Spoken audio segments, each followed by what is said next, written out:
Good evening, everyone. I believe you're live, and welcome to another session on uh, the key uh, provision that we have for enterprise at APU, which is our Enterprise Wednesday. And with me today is Visal, our lovely student of APU, who's going to be my partner in crime for this evening session. Today we have a wonderful topic, yeah, a topic that sort of reflects and relates to the whole uh, culture of building entrepreneurs and startups. How do we actually uh, know why startups fail, and how do we preserve, sustain ourselves? So this evening, Vishal, we have a very wonderful guest who is very knowledgeable in building a startup, and he has actually experienced ups and downs. Yeah. So today he's going to share his experience, his view on the topic. His name is Mr. Raja Surya, and we can bring him on board. Yeah. So Mr. Raja Surya was educated in the United States at the Missouri State University (MSU). Uh, Currently, he is heading business processes at an international startup. He's quite prominent in this area of entrepreneurship because he's also been appointed as a subject matter expert at MPC, which is the Malaysian Productivity Corporation, uh, a corporation that has been mandated to review regulatory requirements to facilitate innovation. And it also expands into new technology development and new business models, whereby this becomes a platform to lead startups within Malaysia, especially as mentioned in the Malaysian Digital Economy Blueprint, which was released. Yeah, he is also an advisor to a few universities and has been involved in the startup culture and ventures for the last 20 years. Yeah, over 20 years actually. So, Mr. Raja, welcome to Enterprise Wednesday. Myself, together with Visal, my partner in crime, we're going to moderate the session, and we welcome you. You are our uh, third uh, guest on Enterprise Wednesday, which has now taken a strong momentum in 2022 after a very good start in 2021. Welcome, Mr. Raja. Welcome, Mr. Raja. Delighted to Thank have you. you. Thank you. I hope y'all can hear me. Yeah, we can Yes, hear you very well. perfect. I Very Great. well. I know that you have some slides that you want to present, so I want to pass Sure. over the floor to you so that you can enlighten us with some of the presentation content that you have already ready for us. Yep, please go ahead, Mr. Raja. All right. Can I have my slide? Okay, great. So today I'm going to talk about why do startup fail and 10 tips. I mean, actually there's more, but I try to squeeze into 10. So hope I don't take up too much time and perseverance slide. So straight to the point here. I think most of that thing you already mentioned. Currently, I'm with a company called INCA, which is an international startup too. They're in the healthcare. So I look at their whole business process in the global operation. At the same time, I'm also appointed, like what Prof was saying, subject matter expert at the Malaysian Productivity Corporation. So I look at their processes too, and how to encourage innovations and expand the coverage for the, a new technology and business model. And without any delay, I mean, involved in a startup venture since 2000. That's 20 years. That's long period. Anyway, get to the point straight. Now, my next slide, we're going to talk about the definition. All right, so here, why I'm trying to talk about definitions, most of them, right, we have a wrong idea or the concept, especially this part of the world. So this is very important to understand the definition. So according to Forbes, right, magazines, right, startups are young companies that founded to develop a unique product or the services. It is deeply rooted in innovation, disruptive, entrenched in a way of thinking that doing business for the entire industry. So, in other words, what we are looking at is an innovation. You know. So, what happens in Malaysia, especially?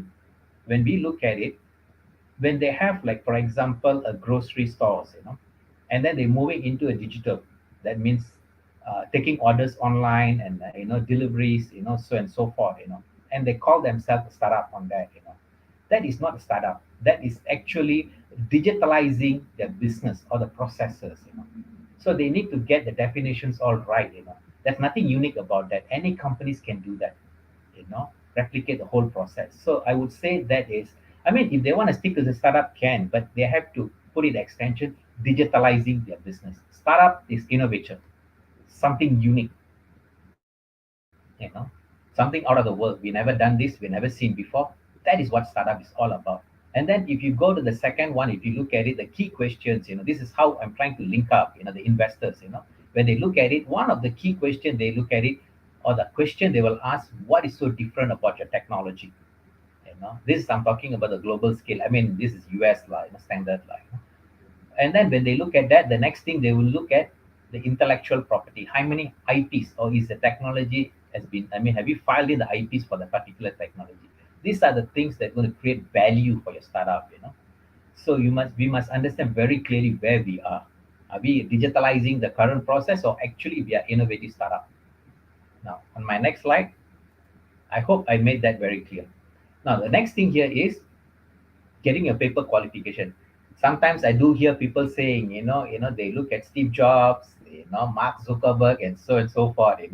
Yeah, it happens, but not all the time. You know, you guys are better off to get your paper qualification before you move on or starting your startup. That's very important. You know. Okay, the next point here, loss of interest. When most of them, when they start something up, after like couple of years, right, they have lost interest.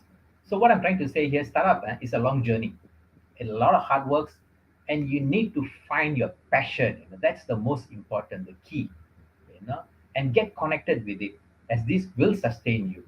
So what I'm trying to say, passion is one of the key to success. So you guys, some of you might be into, green technology. You want to save the world. Great. Some of them into, saving the animals and so on and so forth. There are many interest in a music and so. So when you're starting a startup, right, get yourself connected with your passion. If you're passionate about music, do something along that line. You know, so this passion is going to keep you going. You know, that's very important. The first thing. So you already have a passion. You know something. There's a gap there. You want to do something there. Good. Now you already have that. The next thing here is, if you want a digit, like I said again, go back to the first question or the first definition. Whether is it, are you going to digitalize the process or the business, or you're going to think something completely new? Okay, so this is what I suggest. Think something out of the box. Develop new innovation or the business model. And if you face a roadblocks, let's say this part of the world, right? And I always say this: move out of the box. The world is your playground. If you have an idea, you can file in a patent. You can go anywhere. If other part of the world allows you to do that, because when you talk about new ideas, right, it always clashes with the regulators and regulations that's already in place. I would always say this: the regulations and regulators are the box. So when you think out of that box, right, it will go against the regulations. If you take a good example like Grab or Uber, the challenges they face. There are many challenges, if you want to think out of the box. So if the regulation and the regulators here gives you a lot of problems, or the blocks are there, move out. Go somewhere that your technology will be accepted, that you can roll out or implement those technology, and then you can come back here later stage once you're successful there. If you want to put up a fight with them, that's going to be a really, really hard fought battle. And you do not want to waste your energy and your time. I'm talking from experience. Do this. Next, will the startup work? Okay, now you have a passion, you have an idea, you have a concept. It's good. Now what you do is think how this thing is going to work, or would this thing work, the ideas, the concept that you have, the business model, whichever it is. What you need to do is get your data, get your facts, get your figures to support your idea. Engage with your ecosystem or the stakeholders. Prepare about 5 to 10 minutes maximum your pitch deck, and then you go and engage. Like for example, when we did one of the startups those days, I mean, not those days, just a couple of years back, on the banking, you know. So what we do, we engage with the banks, the regulators, central bank, and then you get the people that we need to get engaged, the customers are SMEs. So we talk to them. You go one to one. You have to talk to them. You have to understand, and then you present your concept, your ideas, whether this thing is workable for them. Would they accept this? Would they use this? So when you talk to them, right, they will actually give you the ideas, and they'll tell you why they won't use your system. And when you get all those feedbacks, right, don't don't fall back.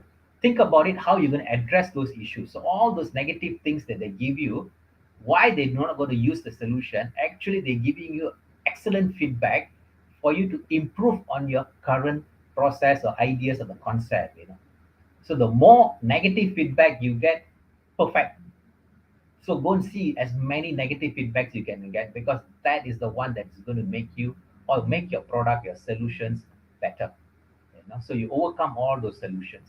So once you have the solutions to address their issues or their concerns, why they're not going to use your system or your solutions, and you go back to them and show, I have addressed your solution. Would you use it now? And they will actually think about it. And then you go until you get almost perfect. Almost perfect. There's no such thing as perfect. Almost perfect. And that's your pitch deck. Keep it 5 to 10 minutes max. And you present these things. Now, once you have that, next thing what you need to do, seed investment, the development stage. So this is where you guys have to really be bold. Don't be shy. There's nothing to be shy.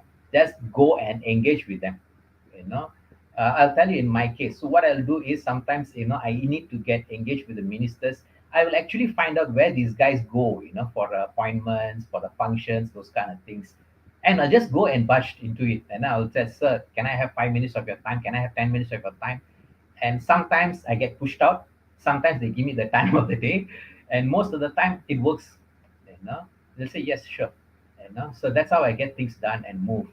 And I do get presented to few ministers. And this is how I got my ideas across. That's why I said, be bold. Don't be scared. Don't be worried.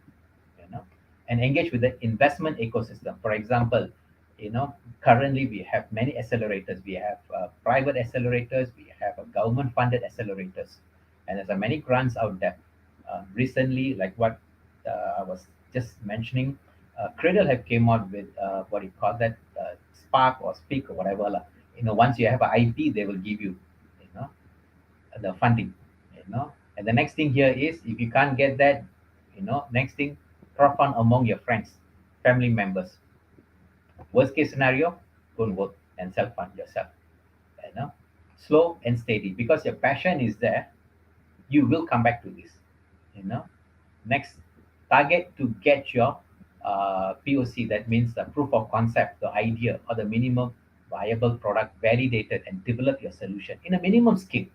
You know, Once you do that, the next challenges here is getting the traction. This is the most important thing. You know, because once you generate the revenue traction, keep your cost as low. It's okay, you operate from home, your apartment, whatever it is. Keep a good record keeping. It's a very, very important here, because once you have the traction, right, the next thing here is you need to get the investment, either Series A, or bigger seed amount, whatever it is. you know. So what these guys will look at is your bookkeeping, your records, how you spend those money. you know because you have to remember, these guys going to put in their money in your business, in your idea. So they need to make sure that you spend wisely. You need to build that confidence. Hey sir, I have X amount of money coming in. I only took X amount of salary. So little salary I took. The rest of it I put back into the business, to grow the business. So once they see those kind of things, right, they see the confidence. You are here for a long term. You are here to build a business. Not you make a little bit of money, you start taking up high salaries, and you party, all those things. These guys looks at the books. You always remember, these guys are seasoned guys. They look at the books, they look at the cash flow, they know. you know so don't think that you can outrun these guys. These guys been in the industry for so long. Like even some of the guys comes to me and talk to me. When I look at their books, I know already these guys, I have no confidence, So those kind of things. It's very important. Next thing, hard fall. Okay, this one I have to emphasize here. It's very important. Your pride and ego. If you're startup, you're starting your business, put your pride and ego one side, pack it up, throw it away if possible. It's not going to work in the startup world, because it can seriously get damaged. So if you have high ego or high pride, I don't think so. This is the industry you want to go in, and be always humble. The humbler you are, the better it is, because when you fall, right, you're not going to feel the impact, the much impact, you know. And when you fall, and you always will fall, and you have to step back, analyze what went wrong, pick up your pieces, and move forward. Just how like Steve Jobs did, when he had a hard fall, how he came back. That are one good example. And there are many guys out there because of the ego and the pride are so high. When they fall, they can't get up. So this is very, very important. And I'll repeat this again: be humble. It's okay. Once you're humble, you can learn a lot of things. Next, burnout. It's very important. Your mind, your body, and soul, you have to keep healthy and balanced. You can't be working 24 hours. You put yourself, I mean, it's your startup. Yes, you work hard, but make sure, like in my case, I make sure I spend 1 hour to do my workout. You go for a walk, you go for a jog. It's very, very important. Or else you get burnout. That's it. For you to make a comeback, it will take about 6 months to 1 year. See, all these things, whatever I'm talking about, people have told me, I've read, I've seen, but I ignored it and I paid the price. So when you get burnout, right, you think you can make a bounce back. No, it doesn't work that way. It actually takes a very long time for you to make a comeback. So you can Google all these things. It's on the internet, how to keep your mind, body, and soul healthy and balanced. Everybody got their own ways of keeping this thing balanced. The next thing, most of us, when you go into the startup, we have no clue the strategies, what we want to do. My personal opinion, advice, the strategy that really works here: people, process, and technology. So you have the startup, you have that idea. The next thing, what you do, apply this strategy. You won't go wrong. Now, what this strategy has been used in since 1960s. A lot of tech company uses this strategy. It says people, process, and technology. So when you talk about people, right, the first thing, right, you must get the right people to do the job. You can't be getting your friends just because you know your friends. Okay, you be my CTO. Another friend. Okay, you can be my CFO. It doesn't work that way. Yes, in initial stage, it all looks good. But as time goes, right, things will fall apart. You must get the right people to do the right job. Don't give preference because your relatives or your friends whatsoever, or even your partners. So your partners must be the right people. You have a common interest, a passion. So all these things are important. If not, halfway through, they don't have the passion, they're going to walk out. And you'll be left there alone. The next thing here is process. So you have the product. You don't simply go and develop. You must make sure you do the process, how this product is going to work. You all know the process flow. I'm sure you all know the process flow. Do the process flow. Find out from the beginning and the end how it's going to take a couple of days. That's it. So once you do the process, right, you will have a good idea how the whole product is going to work. So from there, if anything goes wrong, you can go straight to that point, that particular process, and fix it. You don't simply go in and start developing. It's going to be disaster. You spend 80% of your time planning, 20% of your time execution. But most of the case, what we do, we get excited, we straight go to the development without knowing the beginning and the ending, and everything collapses. Last thing, technology. You must be very careful choosing the right technology. You have the product, what's the process. Now there's a lot of technologies out there. You can talk about Java, blockchain, and the list goes on. So you need to find out which are the best technology for your product in your industry that you can implement or use. So once you get these three things right, the chances of going wrong is very minimal. You're just reducing the chances of uh, the failure rate. You know? Next, my last slide. Never give up, and good luck. And hope I see you all successful entrepreneurs because we make the world go around. You know? And think big. Think you want to take your company unicorn. You want to take your company for Nasdaq listing. Think big and go for it. All right. Thank you. With that, I'll end my presentation and over to you, Prof. Thank you, Mr. Raja. Very Thank you. brilliant and very strong points that you have in your presentation. You hit the nail on the coffin very, very deeply. I might say so. Because I'm going to ask the first question to Mr. Raja. I want to go back in time. Uh, when you first embarked onto a startup, what was the thing that was in your mind? I can you repeat that, Prof, again? Yeah, I want to go back in time so that Mm-hmm. when you first went into the startup culture, when you first started to build your venture, what was in your mind in terms of a thought process that you wanted to move from being part of an employee into something there where you could actually innovate and move into some form of a entrepreneurial venture? What was in your thought process at that point in time? Yeah. Actually, when I was studying in US, right, I got involved in this process thingy. So it just stick with me until now. Everywhere I go, I look at process, for some reason. So there's a lot of things I see here. Hey, you can do things better. Why they do it this way. So when I do the process, I just tell them, you can go from point one to point 10. You don't even have to go through this 1 2 3 and 4 5 and 6. It's completely unnecessary. You get all your information at the point A or point 1, and this information can be sent to the point 10. Why you want to do all these things? So that's when I start.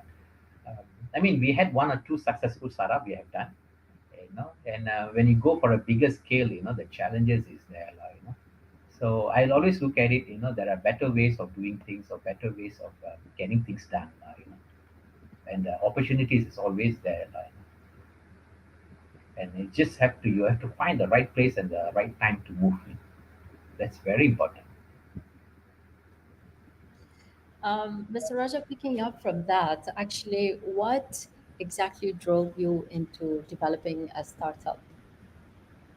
It's I think it's more like passion, and then I want to do something to. I mean, I'm very much into this green. I mean, I want to keep the green trees, so and so forth.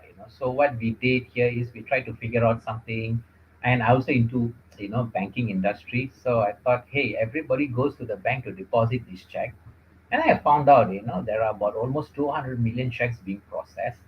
And then we said, hey, can we, that time, the 2018, I think, or 208, yeah, 208, and 208, Steve Jobs launched this iPhone, and that changes a lot of things.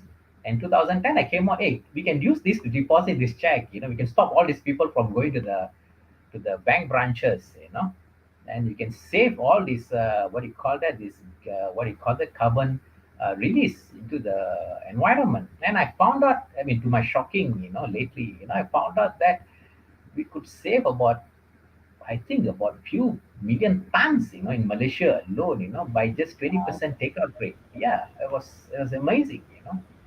So recently, even in US, they released this data. So we convert per trip like 5 km back and forth, 10 miles. I mean 5 10. I mean 10 km. Actually, we can save approximately few kgs, of CO. I mean carbon being released to the environment. Wow. So these are the one of the passion that I have. I want to save the world, or try to do something to save the world. So we proposed that, and like I said, the challenges was there, and of course, the next step for me is move to US because the regulator are more friendly, and the legal framework is in place to deploy digital checks. So they do these kind of things in US. So these are the things that drives me. The passion is there. Especially I see all those trees, they always get chopped off, and these guys like, so these are the things that kept me going, wanting to do something. So that's why I said you get connected with something that you want to do, to the environment. That's my passion. That's So good. I see a linkage there because a lot of people have their own personal, and then on on the same in tandem momentum, they have their business goals as well. So I yes, think as an entrepreneur, your personal goal was the green side of it, yeah, looking at the carbon footprint reduction and all that. Uh, but from a business goal, I see it's inextricably linked as well. But from a strategy perspective, right, you potentially had one goal, and can I ask whether did you achieve that one goal if you had that one goal? I'm still trying. You see, what happens here when we develop the solution, because our goal is to save the environment. I'm actually not really bothered how much money we make. So what we do here is we give the solution free. So every transaction you guys make, you give me, I don't know, 10 cent, 20 cent. I'm happy with that. You follow what I'm saying? And again, that works out in millions too. Hey, even we have few percent take-up rate, we make millions. So I say, okay, great. Go ahead, let's do this. So we're not going to be very particular. People say, oh, this guy is going to take away, that's okay. Like, that's always, there'll be leakages here. But our end goal here is, let's save some, carbon footprint from being released to the air. Like. So if these guys wants to take out of it, let's take. I mean, it doesn't bother me. At least they're saving the world, to me. Mr. Raja, it seems like you really managed to linkage your passion towards a business that you're also passionate about. But throughout this period of time when you got involved in your startup, was there any point where when you faced failure in the startup, and is there any point that one can identify that their startup is failing? um, I would say, what are the early indicators that you would identify as points of failure um, in a startup? you see, like right now, for example, right, what happens here, most of them, again, I try to pinpoint this again, the passion, that. So when you're not connected or you're not passionate about it, that's considered red flag up already, because you could never sustain your startup, because like I said, it's a long journey. It's not like 1 2 years, no, it's not. It takes years. So what happened, the passion, like right now I'm with a medical related industry startup. So my passion here, I see, okay, for example, right, these guys, let's say in Malaysia, if you have a sickness, right, you go from one hospital to another hospital, right? They did all the x-rays, diagnose whatever they do there. When they go to the next hospital, they refer you, they have to redo all those things. By the time redo the things, right, I mean, these guys might half dead. So why we can't have like centralized database or systems where you can transfer all those files, in a real time? So that is one of the things, hey, we can save some lives here. So let's look at that. So that's how I got involved in this current, what do you call it, company called ICA, which is very much into innovation. They're very open, they're very receptive, they like all these things. So I'm stuck there. So let's do this, for this country.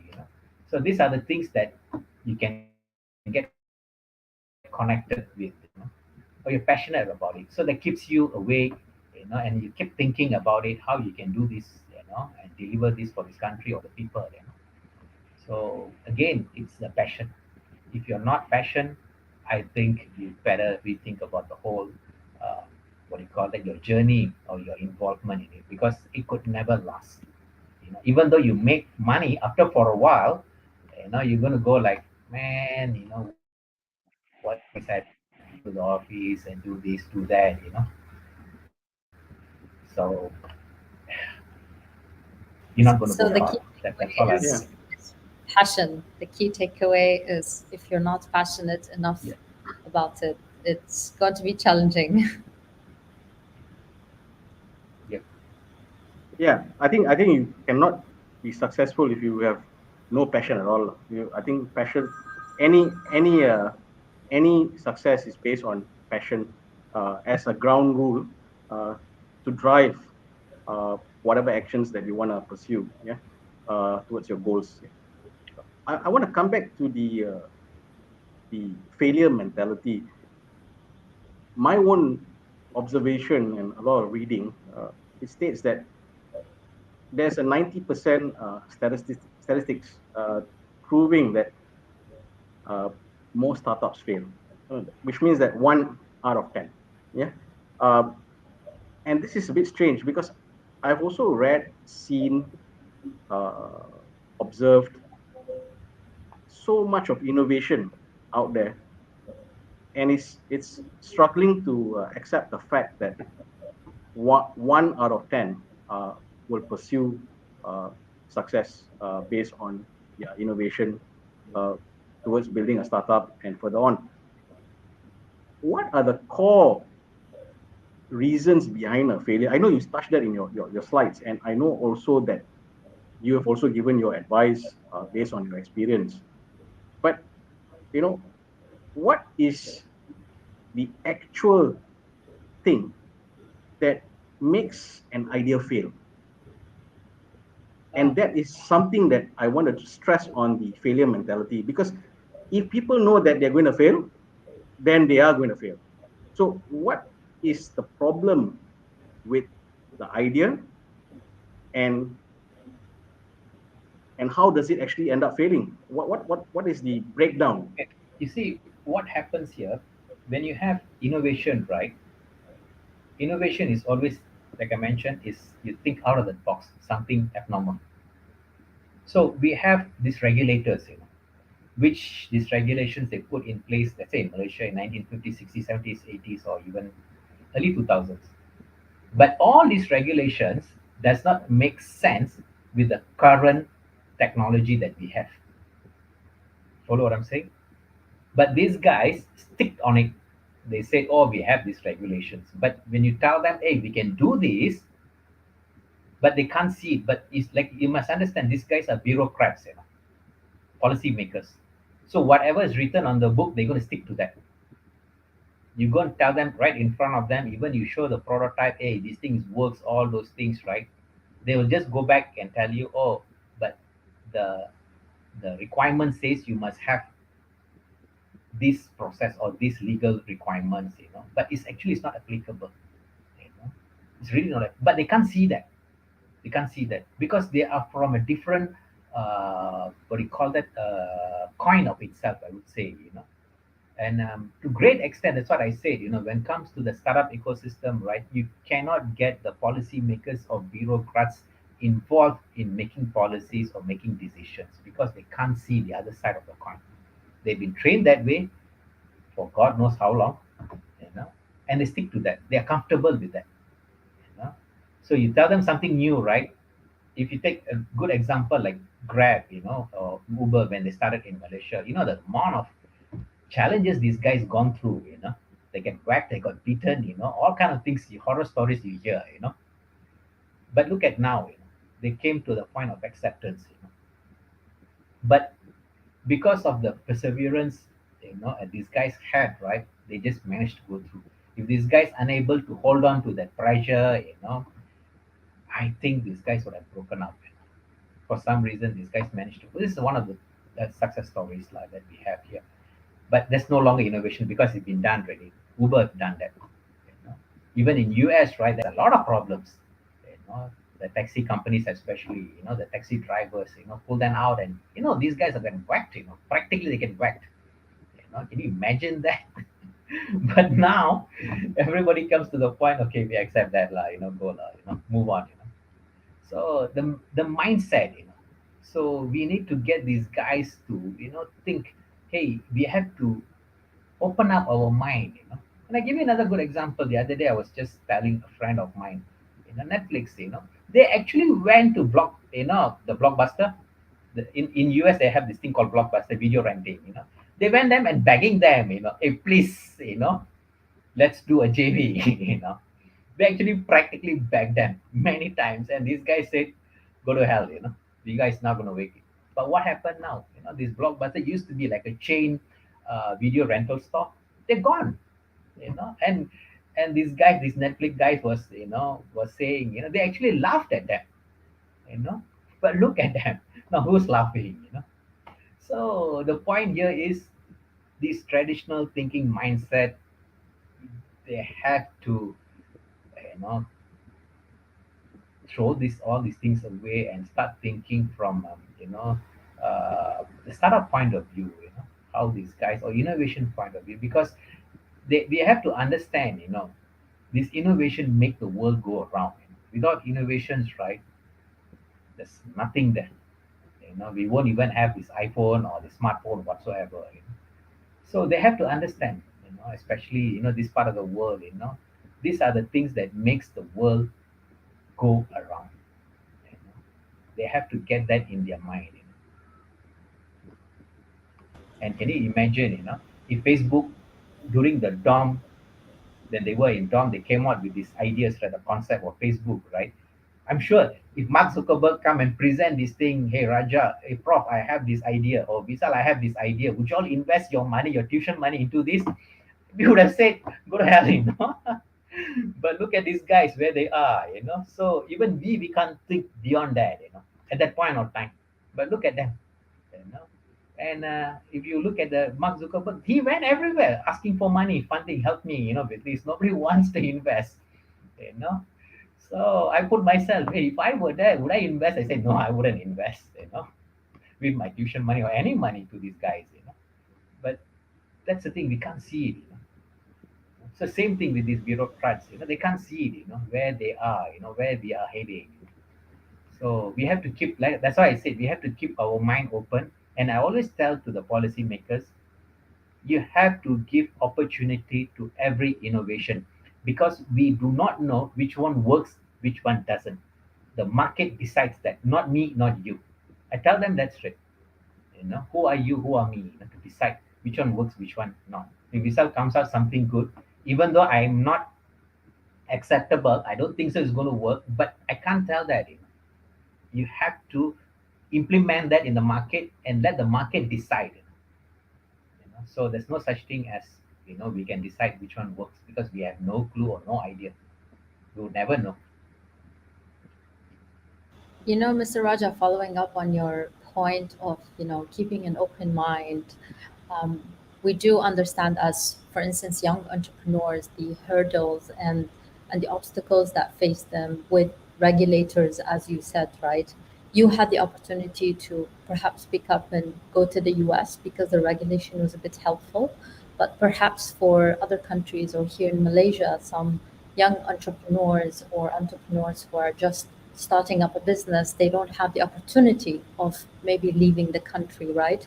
And they are faced with such regulations or stringent regulations, as you said, and they will keep facing certain failures that perhaps can be a detriment to their business. So, from your experience and your point of view, how can they rebound these failures, right? Especially if they don't have the opportunity to leave and they have to face up to the It, regulators. in my case, I haven't gone to US yet. I'm talking Oh, about during my education period, so that is one. But it's okay. What happens here is US is like far-fetched. But of course, you have other part of the world like Australia, Singapore. You can look at these countries too. Uh, it doesn't cost much. You can try in those countries.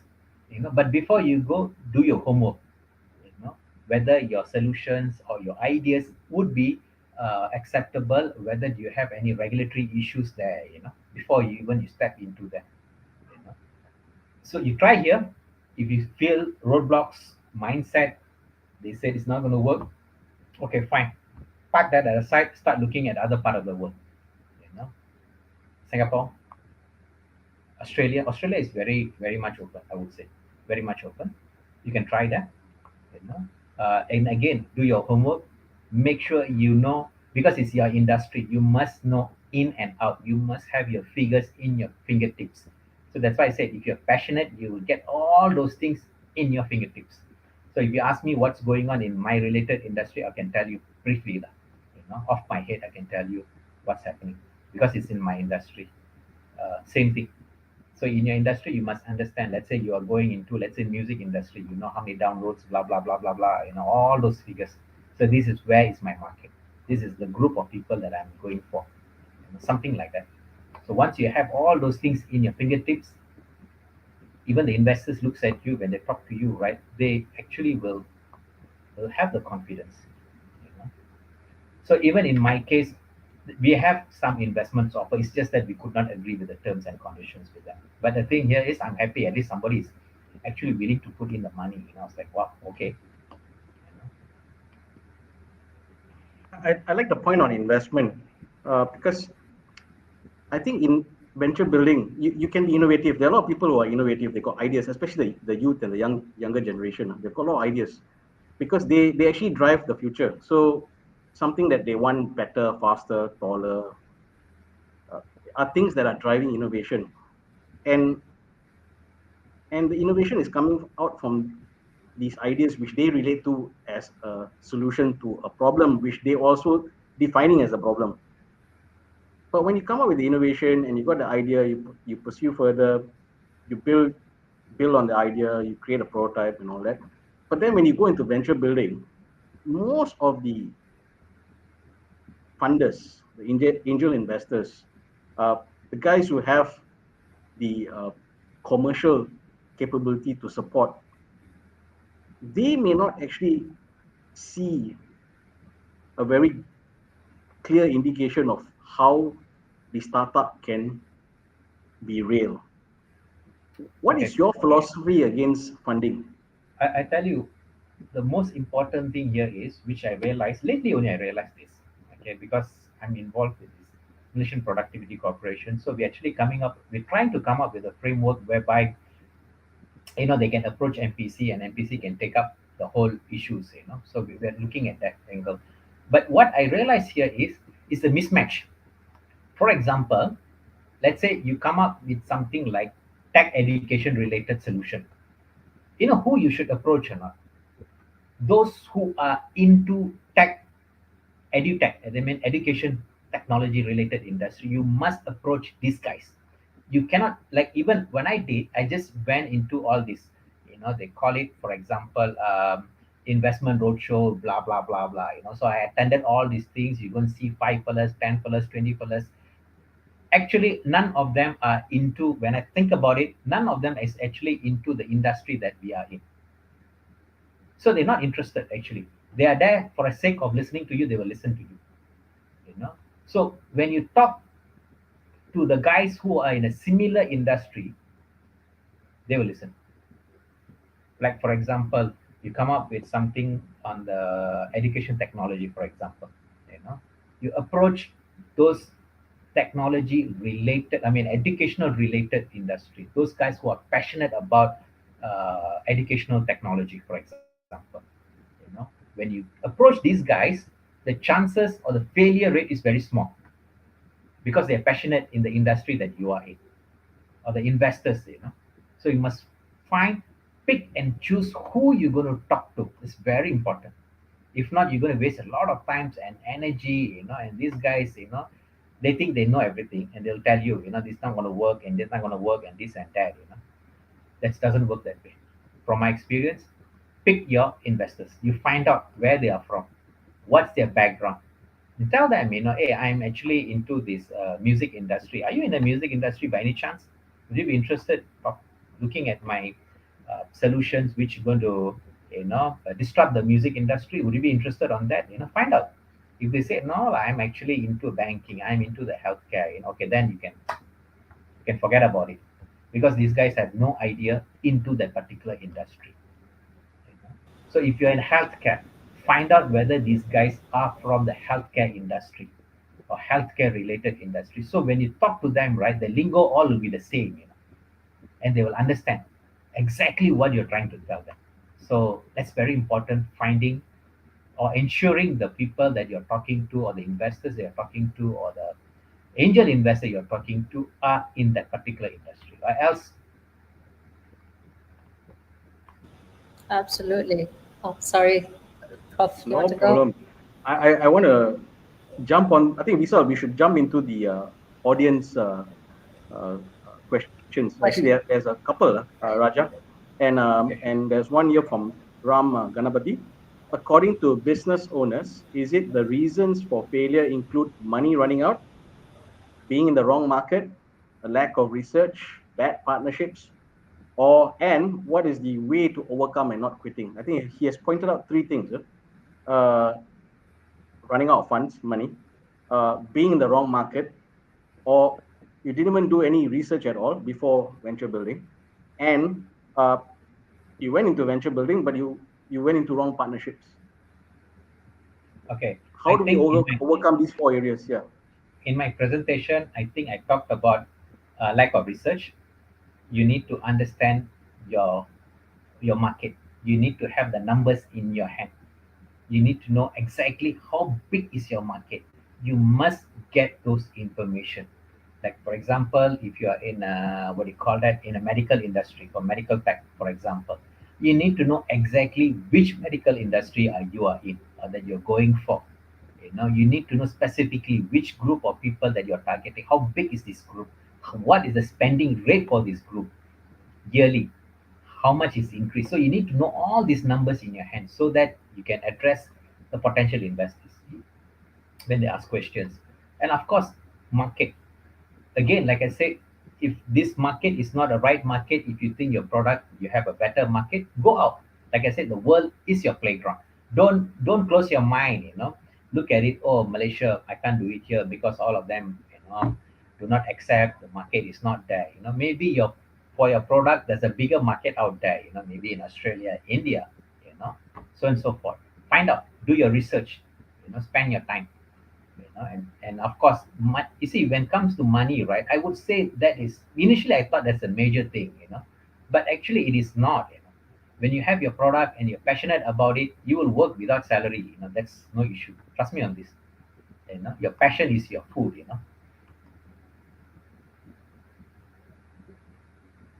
We have another question from Junhao. Junhao is asking from your perspective, Mr. Raja, do you think bad experience and lessons motivate a person to become a stronger character in the future? um, yeah, I mean, you see, whatever happens, I always say this: don't take it personal. So anybody comes and gives you hard time, you know you look at it from the positive point of view. I mean, there are a lot of people, it's going 80% of the people is going to say it's not going to work.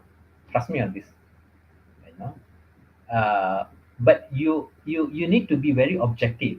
Make sure you're very objective. You ask them nicely, why you think it's not going to work, because these are the guys, actually they are the teachers. You must understand that. Don't take them offensive. you know they will tell you. They are actually teaching you something, that you don't see. Most of the time when people say this thing is not going to work, what we do, we start throwing tantrums.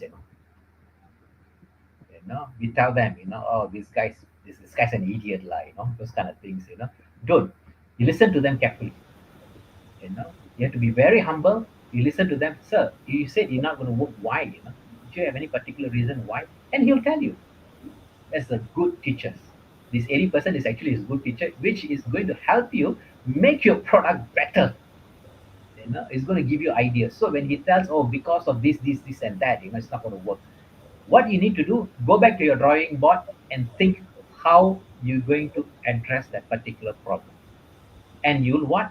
You'll get a better idea or better innovation how to address the thing or the issue that he raised. And then you go back to him and tell him, so for the issue that you have raised, right? I have a solution for that. Would you think after this solution, would you use this product? He will think twice. He say, yeah, why not? So treat them as your teachers. That's I it. think, as you emphasized earlier, put your ego to the side, right? Yeah. And be humble and make sure that whatever lesson is thrown at you, take it with a grain of salt. Learn. Learn. They Absolutely. they will teach you a lot. The market will teach you a lot. They actually is your teacher, if you ask me. Actually, I think whatever that if you you're do, looking and you for make, others for funding, you definitely got to put your ego to one side, Mr. Raja. Yeah. We got another question. This is from Crisis. That's a nice name, huh? Crisis. Am I pronouncing it correctly? Sorry, Crisis. What type of startups seem to be the most successful right now, and why they are? actually, you see, crisis. You, like I said, you must think what you are passionate about, because everybody is doing e-hailing and making money there. You can't be going into the e-hailing. For example, you're not going to last very long. you know and going back to the same question, what you are passionate about. So something that you are passionate about, you are successful, you are considered very successful, that you'll be very, very happy man. you know so don't look at what other things out there that making money. Think about what you like, what is your passion about, what you want to do. So you're saying that passion will drive, rather than going in to the tail end. Focus on your passion, and that will sail you through. All right, Oh yes, not too bad. Yep. you'll be very I happy man. think passion drives everything. So in the case of startups, it's the same case. Absolutely. We have a question here from Kevin. Excuse me if I pronounce it wrongly. He says, "How do I identify which people are fit for their roles? For example, the CEO, COO, CFO. As you did mention earlier, I believe you said don't hire your friends. Make sure you hire the right people." You see, when you have a startup with you, um, you already have certain amount of experience in you already. So let's say you are into, what do you call that? Let's say medical industry, which I am right now in. So when you talk to them, right, you can sense the passion in them, whether they are in it or not, or are they in it just for the sake of coming 9 to 5? They just want to do their work and move on with their life. So by talking to them with a little bit of experience that you have, you can ask questions. What do you think about our medical industry? What we can do of the medical industry? The minute, if they're passionate about it, right, they can talk for 1 hour. I want to do this, I want to do that, blah blah blah blah blah. They'll just keep going on and on and on and on. So from there, you know already whether these guys are really passionate about the industry that you are in. So else they will just keep it very brief. Within 1 2 minutes they're done with it. So you pretty much already. So if prof, I'm coming to you asking for a job in a education industry, I'll ask you. So the next question you ask, so what do you think about what are you going to do? So if I tell you within 1 2 minutes, right, then my passion is not there. You know. Yeah, I'll definitely So ask you what you can do and what can you bring to the organization as a university. Because I mean, I'm just going to give my thoughts on this. If you're saying that you're going to come and lecture, that's not enough for me. What else can you bring to the organization? I think exactly. it's the same way in a startup, right? Uh, I'm not just looking for funding. I'm not just looking for support. I'm not just looking for technical know-how. I'm also, if I'm going to bring someone on board as a partner, maybe, for example, I want to see what you can contribute to this startup to take it forward to the goal that I'm trying to reach. Yeah. Exactly. We got another So like I said, question from, yeah, go ahead, go ahead. Sorry. so like I said just now, when you have the startup, you already already having the traction. So let's say you want to hire people. The same question. Let's say you're in a medical industry or environment, whatever. So when you ask this question, say how can you contribute, or you're coming in CFO, how you think we can do this better? If they can start talking to you for next 1 hour, already the passion is there already for these guys. How passionate they are about this industry. So you need to get these people who are in the same mindset. I like the part about mindset. If you don't have the same frequency, then you cannot jive. So that's true to the fact of trying to build a partnership. VGR has got VGRQ as a how does one motivate his or enterprise members to move forward to the same goals you once set to start the whole entrepreneur journey? I think that question was indirectly answered by the same mindset and frequency. Do you want to add anything more to this? I think pretty much that once you have the same mindset or the passionate about that particular industry, when you have more people thinking along that line, right? Let's say you have 10 startup working with you, right? That is equivalent to 100 people working for you. You understand what I'm saying? The passion, these guys will think, will drive the whole, what do you call that, the startup that you all have. If you do not have the passion, even you have 100 people, that will be equivalent to 10, because these guys just come for the sake of coming to office, sake of doing the job, and 5 o'clock they're done, they're out. you know so the passion is not there. So you must ensure these guys are passionate about the industry that you are in, or the things that you are trying to do, and they create wonders. Yeah, I think in light of the topic for today, uh, I was actually watching a video some days ago. This video was created by Denzel Washington. He's an actor, famous, right? But I like it's him. very you like him, right? I love him because he can act in so many roles, and all his movies are basically a hit, lah, most of it.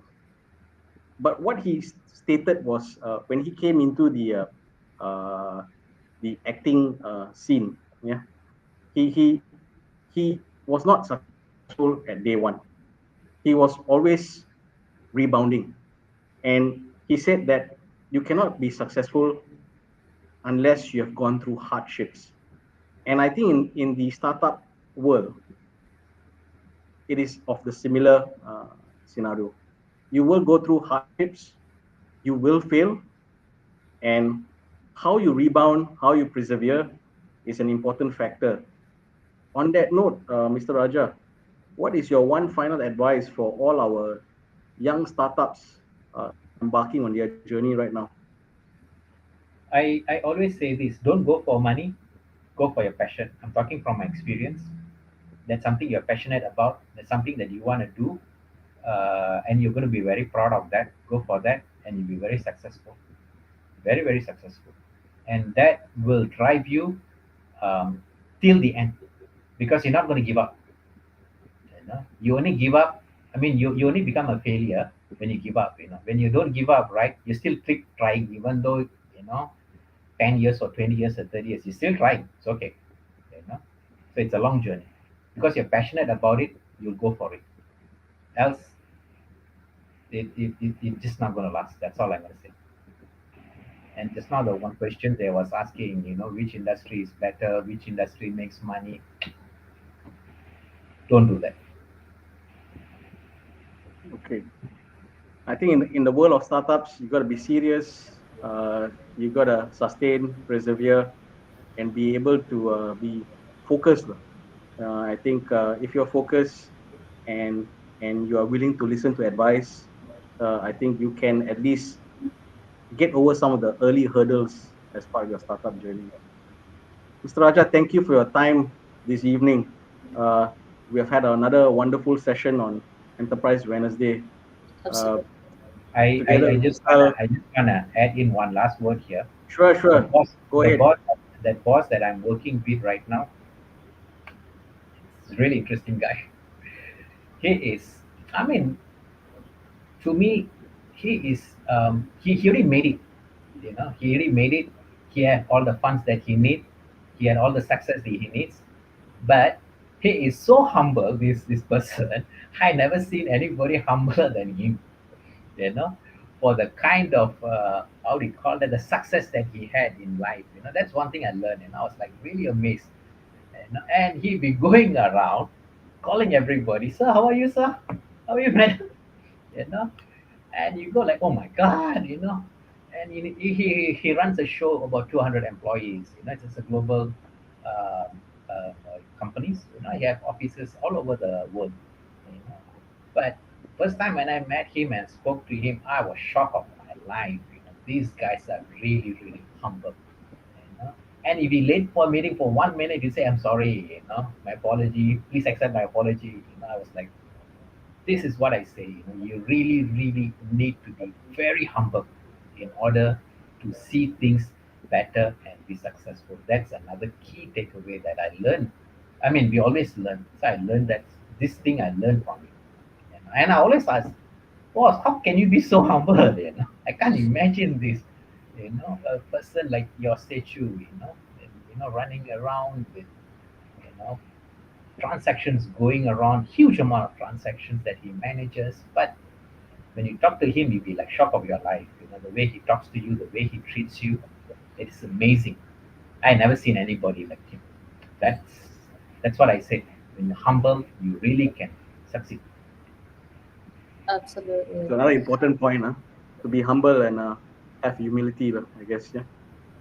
I think in any facet in life, you must be humble wherever you go. I Mr. learned Raja, that I learned that in very hard way. Part of the hardship. Yeah. I learned that in part a of very the hard way. lessons as well.